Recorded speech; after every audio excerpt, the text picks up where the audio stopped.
ನೋಡಿ, ರಾಹುಲ್ ಗಾಂಧಿ ಅವರು ವಿಪಕ್ಷ ನಾಯಕನಾಗಿದ್ದು ಯಾವಾಗ? ಜೂನ್ 9, 2024ಕ್ಕೆ.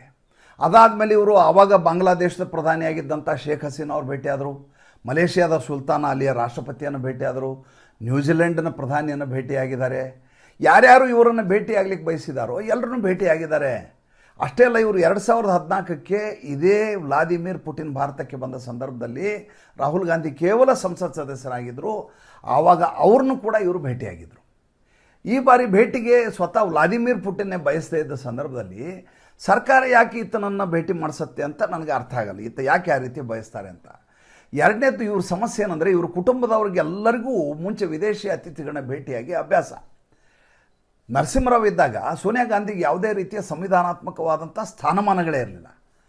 ಆದರೂ ನರಸಿಂಹರಾವ್ ಸರ್ಕಾರದ ಭೇಟಿಗಾಗಿ ಭಾರತ ದೇಶಕ್ಕೆ ಯಾವುದೇ ವಿದೇಶಿ ಗಣ್ಯರು ಬಂದಾಗ ಅವರನ್ನು ಸೋನಿಯಾ ಗಾಂಧಿಯವರ ನಿವಾಸಕ್ಕೆ ಕರ್ಕೊಂಡು ಹೋಗಿ ಭೇಟಿ ಮಾಡಿಸ್ತಾ ಇದ್ರು.